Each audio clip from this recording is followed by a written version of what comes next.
As Brits, we are well known for our stiff upper lip and always knowing how to behave in polite society. There are two things that we don't usually talk about. One is sex, the other is money. I want to bust both of those myths on this podcast. Today, though, we are talking about money and the costs to alcohol-free drinks and why they cost so much when they don't contain any alcohol. Why? Well, because it is a question that comes up again and again and again. And even though I have covered this in the past, it's still something that people need support with and need to understand so that we can appreciate the industry that is making it possible for us to enjoy our time out drinking non-alcoholic, alcohol-free or light alcohol drinks, but understand that it does come at a cost. This is part of a two-part mini-series that I'm going to do for you. Today we're talking about the industry costs, but next time we're going to have a look at the cost to you as a drinker when you choose to drink alcohol-free or non-alcoholic drinks or not, and the impact of those costs on your life. Hello, and welcome to the Mindful Drinking and Moderation in Midlife podcast from Low No Drinker, the leading global magazine for mindful and sober curious drinkers. My name, as you'll know by now, is Denise Hamilton Mace, and I'm the founder, editor, and host of all things Low No Drinker, and I'm here to help you find, understand, and enjoy the world of low, no, and light alcohol drinks so that you can live a life less intoxicated on your own terms. So there are several reasons why an alcohol-free drink will cost the same, and sometimes if not more, than an alcohol-full drink. And today I'm going to dive into a few of those for you. I'm sure you won't be surprised to know that I have a list, and we're going to go through them one at a time. And I'm going to do my best to explain to you why these drinks cost so much, but why that's okay. And I hope that by the end of this episode, you're going to come away with a greater appreciation for the efforts that producers put into creating these drinks for you and a greater understanding of why they bring value to your life. So first on my list is the fact that alcohol, even though it is the thing that people put the most value on when it comes to their drinks, is actually the cheapest ingredient in most beverages, apart from obviously water. Alcohol is a byproduct of fermentation. So whether a brand is making, for example, a beer brand is making an alcohol-full or an alcohol-free beer, they still need to ferment their yeasts. They still need to go through those same processes. And then after that, there are other processes that they will go through to either stop the fermentation, to slow it down, to use special yeasts, or to reverse it completely. So the alcohol in itself isn't the most expensive ingredient in your drink. It's everything else that goes into it that adds to those costs. And whether that drink is alcohol-free or alcohol-full, you still want to make sure that you're having something from a producer who's put time, effort, quality ingredients, research and development, and of course a little bit of love to make sure that these drinks are the best that they can be. Alcohol is a very well established tradition. It is an industry that has been going for countless centuries. So every time you have an alcohol-full drink, you are tasting centuries of research, of development, of trial and error, of production techniques. Every time a new alcohol-full brand comes into the market, they are starting from a head start position. When it comes to alcohol-free drinks, this industry, this category as we know it, isn't even old enough to drink alcohol itself yet. Yes, there have been alcohol-free drinks around for a very long time. I think the oldest brand is Crodino, which is an aperitif, an Italian aperitif, which is 60 years old or this year in 2025. But the industry that as we know it today is only about 10 years old or so. Now imagine as a producer, you're coming into an industry and you want to make something the best that it can be. And you look around at the people who've gone before you so that you can learn from them. And you realize that most of them have been in this game for just as long as you have. there isn't the years and years of research and development and production behind alcohol free in the same way that there is an alcohol full. So what's that got to do with cost? Well, it means that alcohol-free brands have to spend an inordinate amount of money on research and development, on new product development, on reaching out to consumers, on giving out lots of free samples so they can get lots of feedback. It's a really expensive way to build a category and to build a business when there isn't anyone who's gone before you for you to lean on. There are pioneers in this industry, most notably Ben Branson, who I did obviously have on the podcast a few episodes ago, and I'll link to this before. He's considered to be the godfather of the alcohol-free industry when he launched his distilled spirits Seedlips 10, maybe 11 years ago. But that was the first of its kind. And in the last 5 or so years, the industry's really, really exploded.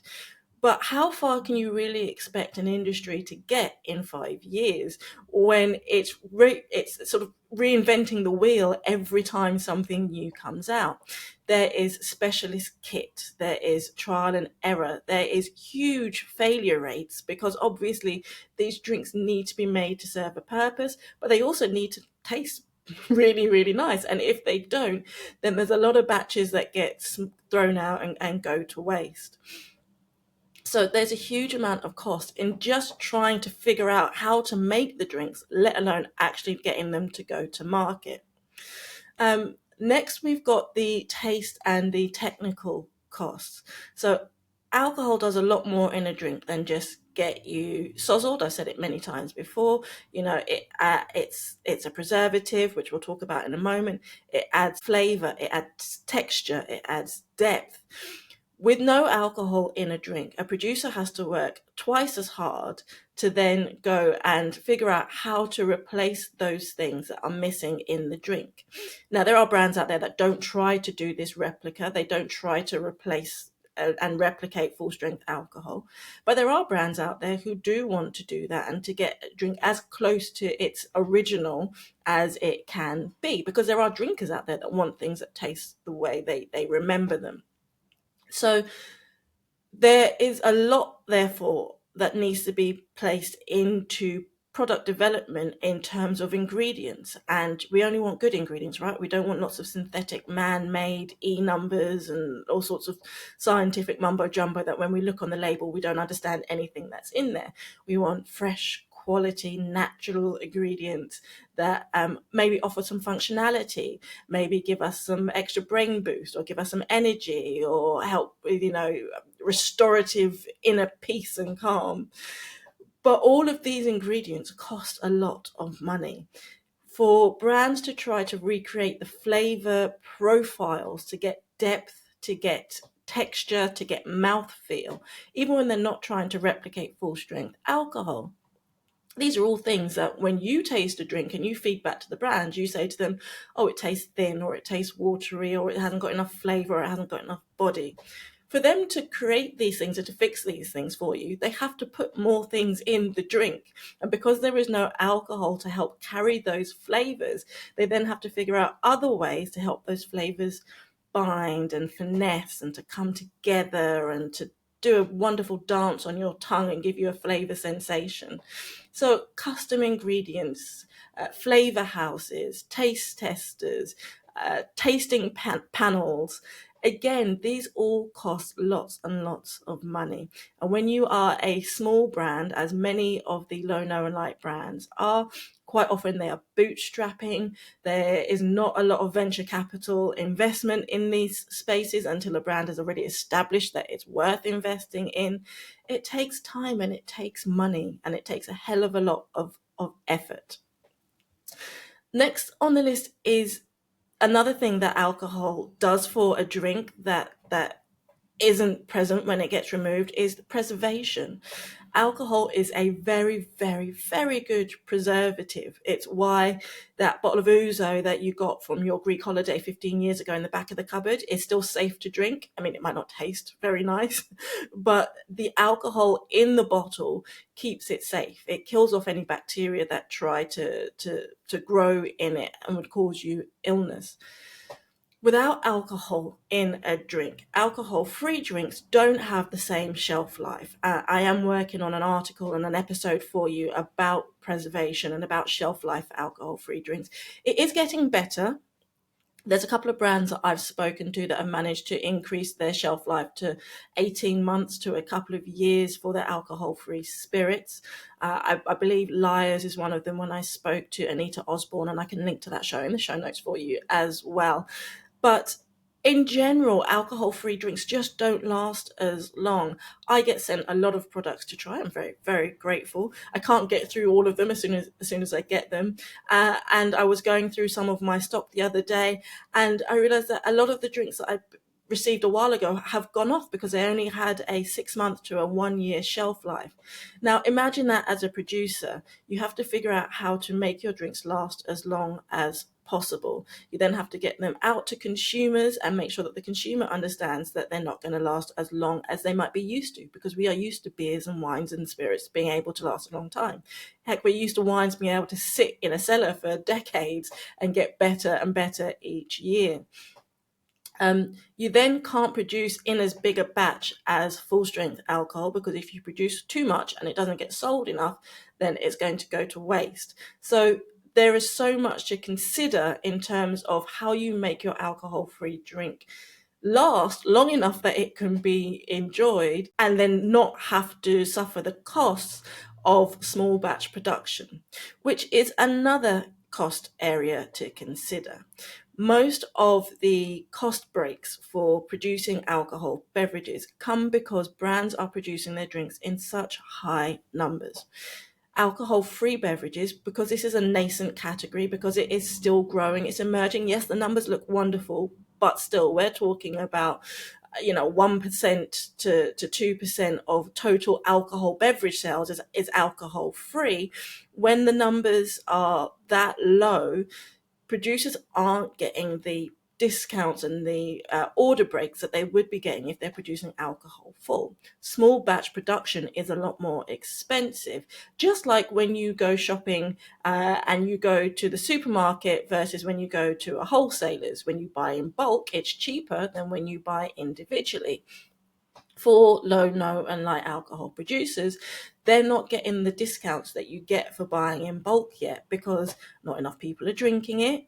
It's not lasting as long, so they can't produce as much. And so they are paying more money to produce a single unit of alcohol-free beer or a single unit of alcohol-free wine or spirits bottle than an alcohol-full producer, particularly when you compare it to big brand producers, your high street names, the ones that you see advertised on TV. They're receiving huge bulk order discounts that your small independent producers, a lot of the brands that you'll see on the shelves behind me if you're watching this on YouTube, just are years away from getting that kind of discount. That leads to the costs of scaling. So we've already talked about the unit costs. We've talked about the mass production that is impacted by minimum order quantities, smaller volumes equaling higher per unit costs. And let's not forget the specialist equipment that is required to make alcohol-free drinks. Now, I touched on before the fact that alcohol being the cheapest ingredient in a drink because it is a byproduct of fermentation. Once that drink has been fermented, once it has been turned into an alcohol-full beer, for example, as you would recognize, the drink then needs to go through another process, and that process is called dealcoholization. Now, not every alcohol-free drink is dealcoholized. I'll come back to that. But those that are then spending money on a second process to take the alcohol away from the drink that they've just made for you. So that requires specialist equipment. I will do an episode for you on the different types of dealcoholization. There's too much to go into here, but just know that there are a lot of different methods that brands can choose. Some are more effective than others in producing quality liquids. But what happens once alcohol has been removed from a drink, if a brand is going through a dealcoholization route, while that alcohol is being taken away, it also takes away a lot of the things that we enjoy about an alcoholic beverage. So it will take away some of the flavor notes, some of the texture notes, some of the aroma notes. And so the brand then goes through another process of finding ways to put those things back in. So that's 2 extra processes just to make a de-alcoholized beer or wine, for example. Now, there are some brands that don't de-alcoholize. They brew or macerate or produce up to that low ABV mark, whether it's 0.5, 1.2, 0.0, whatever it is. But again, they'll have extra costs involved in terms of finding ways to either stop fermentation. So some brands might use yeasts that are specially produced that don't produce as much sugar, so therefore not as much alcohol is made. These yeasts are extremely expensive because, as you can imagine, they're new and not necessarily novel, but they're not as widely used, and so brands are still learning how to use them best. Or they're having to find different techniques. They're having to macerate. They're having to leave drinks to blend and to combine and to create these flavors. Again, there's costs involved in preservation whilst that is happening, figuring out the amounts and the quantities and the ratios to make sure that everything comes together in a way that produces something that can be comparable to other adult drinking moments and products. There are just so many costs involved in producing the drink. But it doesn't stop there. For alcohol-free brands, their next challenge is actually getting the drink to you, is getting you to be able to try the drink after you've understood the drink. So there's marketing costs involved. Now, you'll notice, I don't know about in the US, but here in the UK, you'd have started seeing brands that are advertising on television their alcohol-free versions of their alcohol-full drinks. And it's amazing to see huge brands like Guinness, like Gordon's, advertising their 0% versions. If you're a sporting fan, you'll see Heineken's and Peronis sponsoring things like the Formula Ones or Ascot.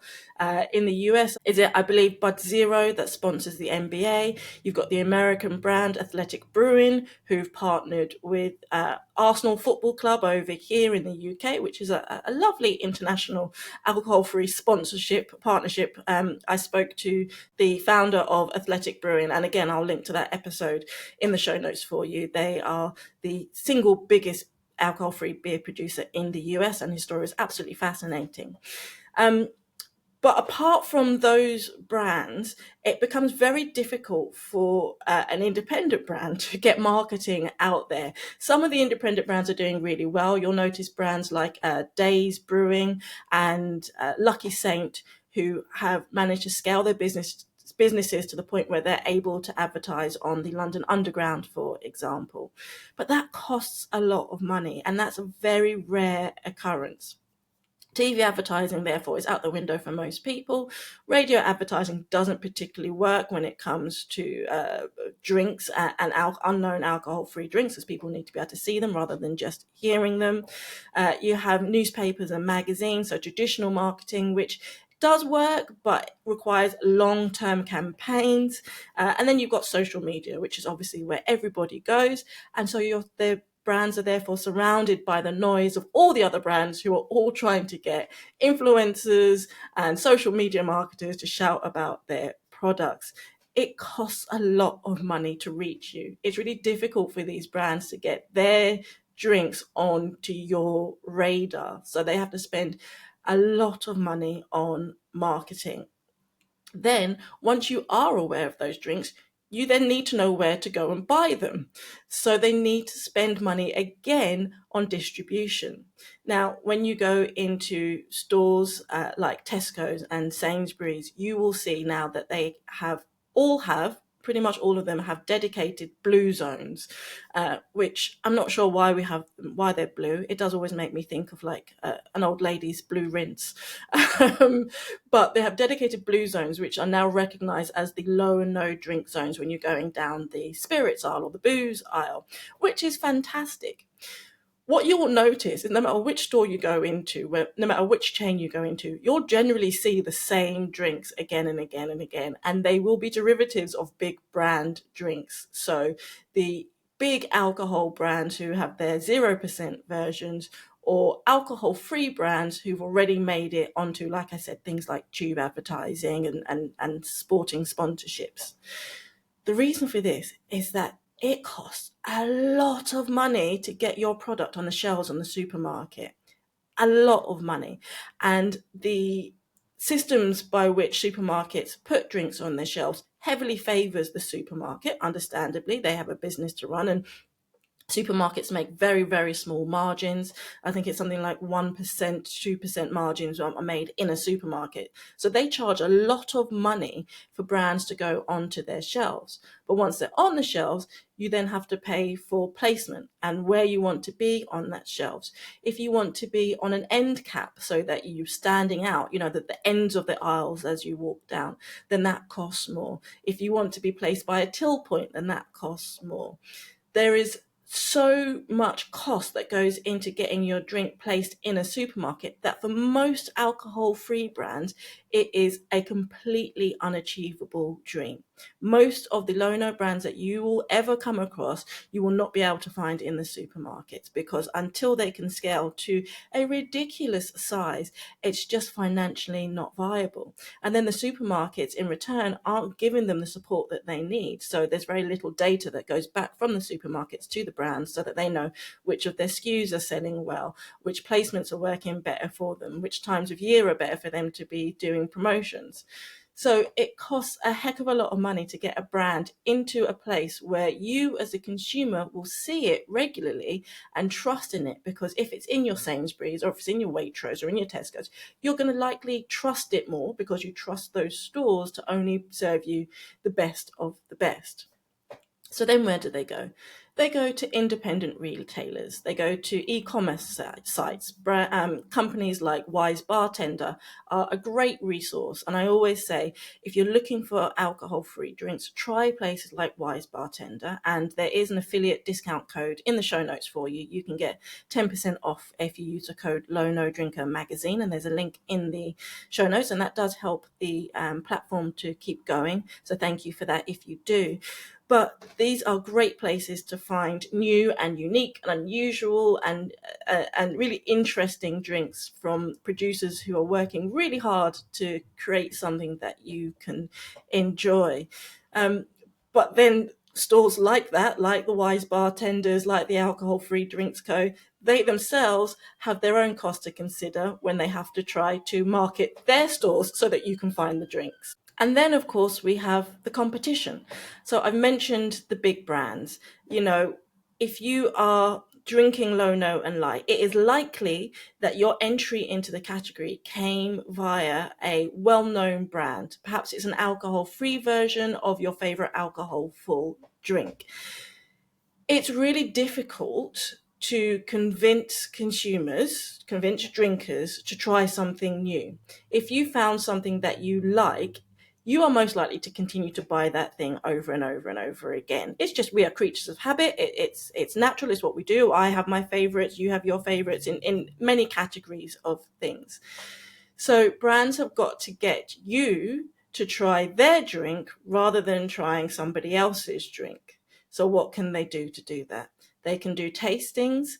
There's often a phrase in the industry that says we need to get liquid on lips. So getting you to try their drinks, either by giving out free samples, by inviting you to tastings, by offering discounts and that sort of thing. And this is all well and good, but that all costs a lot of money. And at some point, the brand has got to recoup those costs, because ultimately, if our low, no, and light alcohol brands cannot recoup all these costs, if they cannot find ways to bring money into what they're doing, they cannot then reinvest in research and development. They cannot make the drinks better, which is what you tell them you want them to do. And they will, like many sadly have gone before, go out of business. There are some great brands that we've already lost in this space simply because they couldn't afford to keep producing their liquid in such quantities, such small quantities, to be able to grow it, to be able to get more people to taste it, to get them to make more orders so that they could then scale the business further, that they've had to shut down. And it's really, really sad. Now, don't get me wrong. I've said before on this show, and I will always say, because I'll always tell you the truth, there are some drinks out there that probably shouldn't still be in production. There are some awful alcohol-free drinks out there, but pick a category, any category of drinks, of food, of clothing, of cars, of anything, and there will be some awful versions of it. That's the nature of business. That's absolutely fine. I always like to think that in time, quality will win out, because you, as the drinker, will only spend your money on the things that are worth it. But what I will say is that you do have to spend your money. You can't keep asking for free samples. You can't keep asking for tasters. And you can't keep just complaining that these drinks aren't good enough without feeding back to the brands on what it is that they need to do to make it better. Go and buy the drink. Go and tell them what they need to do to make it better. When they tell you they've tried, go and buy another drink, give them more feedback, and the category will continue to grow. You'll share these drinks with your friends and your family. You'll get more people to come and join you for an alcohol-free pint in the pub one day or picnic in the park. And these brands will be able to grow their consumer base. They'll be able to reach more people. And as they grow, as they scale, they'll be able to take advantage of things like minimum order discounts. They'll be able to produce their drinks for less. Therefore, the cost will come down. Yes, they cost a bit more at the moment, but quality costs money. I, for one, am quite happy to pay the same for an alcohol-free drink as I pay for an alcohol-full drink if it tastes amazing, if the brands are really trying to make things better, and if it's serving a purpose, which is me being able to have a great time with my friends and my family without having a hangover the next day. You might have different goals. You might have different reasons for being here. We're all on our own journey. That's absolutely fine. But remember that this is a growing category. And I know that there are some who don't like us saying that it's growing, but it is, it's still nascent. It's still new. It's still emerging. And that's going to take time, and it's going to take money, and it's going to take support. I hope that this has shed a little bit of light for you into some of the reasons, not all, there are more reasons, but some of the reasons why alcohol-free drinks cost the same amount as alcohol-full drinks when there's no alcohol in them. If this has been enlightening for you in any way, I would love if you could do me a solid and simply share this episode with someone else who you know who might find it valuable and useful. Until next time, cheers to a life less intoxicated.